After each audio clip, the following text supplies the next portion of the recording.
Anak, tingnan mo. Ang dami ipinadala sa atin ng tatay mo ngayon.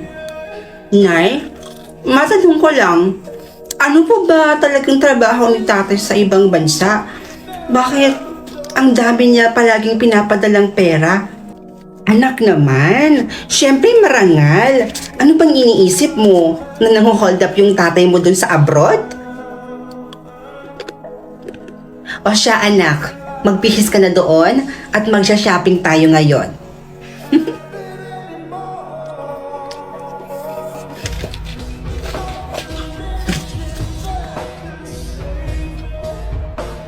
Nay, nagpadala na naman ba sa inyo si tatay? Di ba kakapadala lang niya nung isang araw? O bakit anak? Ayaw mo ba ng ganon? Na marami tayong pera? O ito na ha. Ayan. Baon mo yan. O yan ako, ubusin mo yung pera mo na yan ha.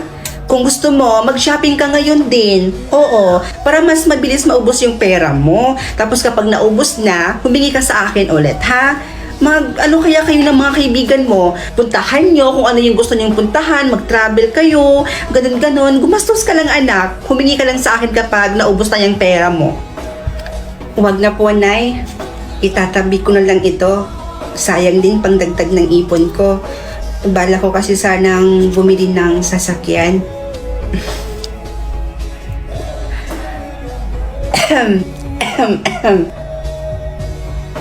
Oh. Oy, ano pang hinihintay mo dyan, anak? Testing mo na yung kotse mo. Nandoon na sa labas yung paborito mong kotse. Totoo ba to? May sasakyan na ako?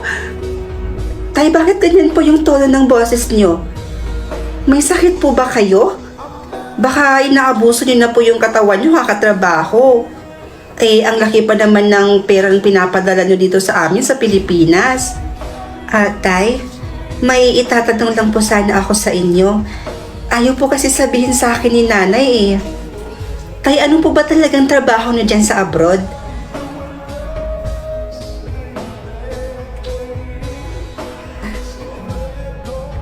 Sige po, Tay. I love you too.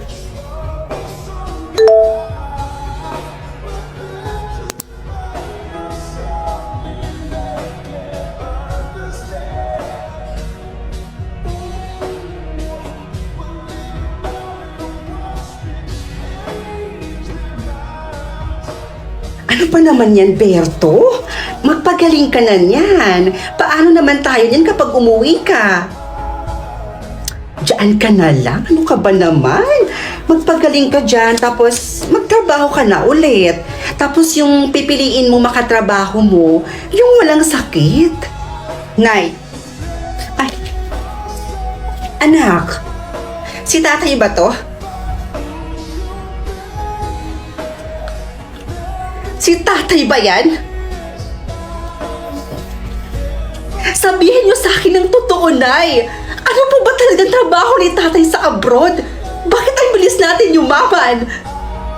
Oo na, eto na. Eto na, sasabihin ko na. Ang trabaho kasi ng tatay mo sa Malaysia, anak. Isa siyang keyboard actor sa Malaysia. Ano? Nakikipagtalik ang tatay mo sa mga kapwa niyang lalaki, anak, para kumita ng malaking pera. Pero ang kapalit naman nito, kailangan daw videohan. All this time, alam niyo yung trabaho ni tatay sa abroad, pero hindi niyo siya pinigilan? Pero anak, alam mo namang kahit isang tuka lang tayo noon. Pero kita mo ngayon, ang dami na nating pera, ang ganda ng bago nating bahay, at ang laki-laki. Tapos nabibili na natin lahat ng gusto natin. 'Di ba? Dahil lang yun sa trabaho ng tatay mo, anak. Wala akong pakialam, Nay. Kahit maubos pa lahat ng naipundar natin, makauwi lang si tatay dito ng buhay. uuwi dito si tatay at dito siya magpapagaling ng sakit niya. Wala akong pakialam kung maghirap man tayo ulit. At kapag hindi mo pinauwi si tatay, tandaan mo to, Nay. Kalimutan mo nang may anak ka ba.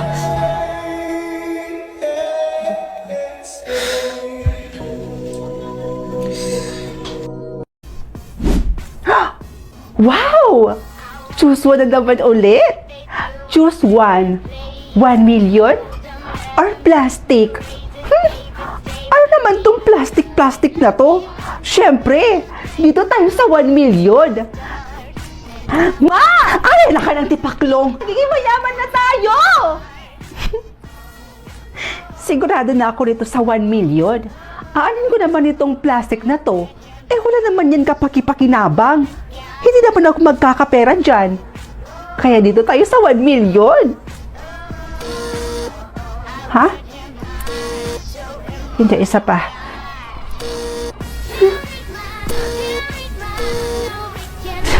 Ano ba naman yan? Bakit pa nilagay sa choices kung hindi rin naman pala mapipindot? Kakainis. Walang kwenta. Ay, nakakainis naman. Bakit pa kasi nilagay sa choices kung hindi naman pala mapipindot at makukuha? Anin ko yung plastic. Ano naman kapaki-pakinabang yung mga yun? Hoy anak! Ano bang nangyayari sa'yo? Bakit bigla-bigla ka na lang sumisigaw? Nagulat ako. Akala ko kung ano na yung nangyari sa'yo, burikat ka. Tsaka, ano ba yung pinagsisigawan mo kanina? Ano yun? Magiging mayaman na tayo? Wala yun, ma. Joke time. Eme-eme ko lang yun. Ay, nako. Kaka-cellphone mo yan, nak. Ito kang basura, o. Itapon mo nga dun sa may labas. At nang may pakinabang ka naman, hindi yung puro cellphone na lang inaatupag mo. Oh.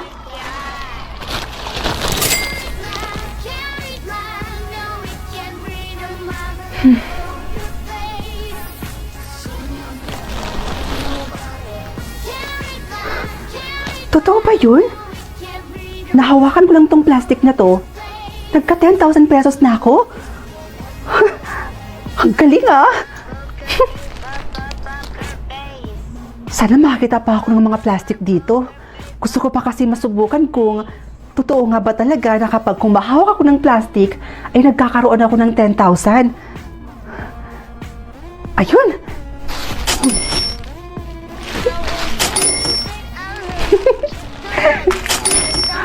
Totoo nga!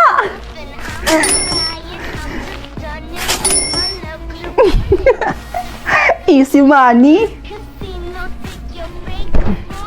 Ma! May good news po ako sa inyo! Ano ba yon?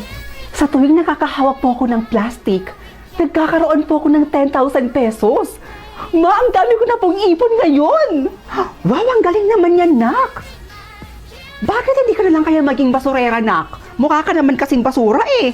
Lo, biro lang, nak. O siya, ma, lalabas po muna ako, ha? Maghahanap po ako ng maraming plastic para mahawakan ko at para magka-pera din ako at para maging 10,000 yung kada plastic na hahawakan ko. Pumunta ka kayo doon sa bahay ng best friend mo.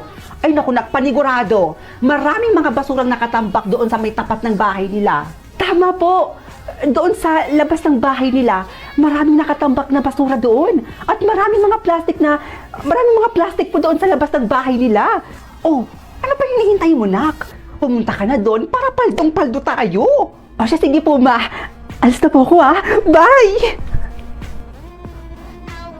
Bye, te! Hoy, Bes! Nandyan ka lang pala? What are you doing here? Itatanong ko sana, Besh, kung may mga plastic pa ba kayo dyan sa may tapat ng bahay nyo? Meron pa, pero konti na lang yung natira eh. Ay, konti na lang? O siya, sige na, Besh, akin na nga muna yan. Why? Aanihin mo ba?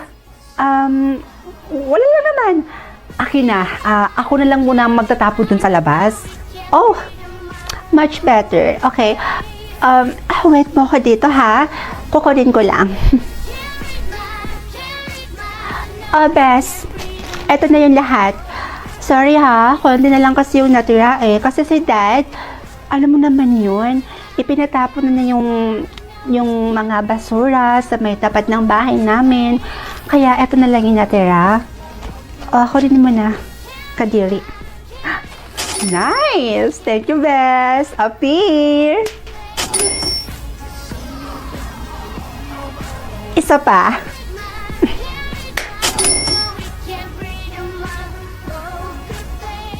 Isa pa, Bes. Pisting yawa? So, pinaplastic lang niya ako? Isa pa, Bes.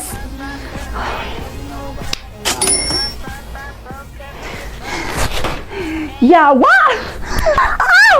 Ow!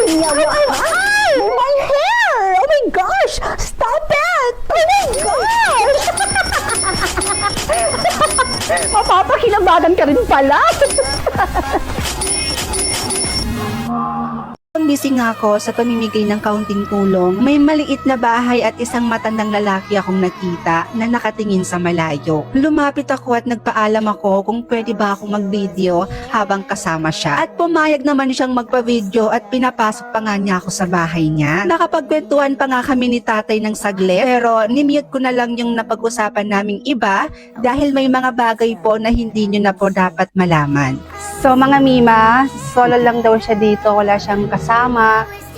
Matagal lang daw patay yung asawa niya. So, mag-isa lang daw siyang naninirahan dito sa bahay na to. At yung kabuhayan daw niya is parang binibigyan lang din siya ng may mga kamag-anak din po siya. May mga kamag-anak din po siya dito sa sa malapit. So, minsan binibisita din daw nila si tatay dito para bigyan ng makakain or bigas, ganon. So, kumbaga, mag-isa na lang talaga sa buhay si tatay. Walang anak, walang asawa. Yung meron lang siya, para yung mga kamag-anak na lang daw. Ay, ito tayo, para po sa inyo to ha. Sa inyo po ito lahat. Oh, 2, 3, 6. 9 kilo na bigas po itong bigas natin.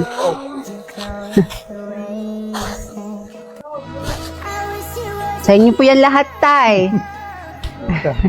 Sobrang tuwa ko nga nung niyakap ako ni tatay, mga Mima ko. Kitang-kita nga sa mga mata ni tatay yung saya pagkatapos ko siyang bigyan ng bigas at noodles na may kasamang sardinas. Ito tayo, para po sa inyo ha. 2,000.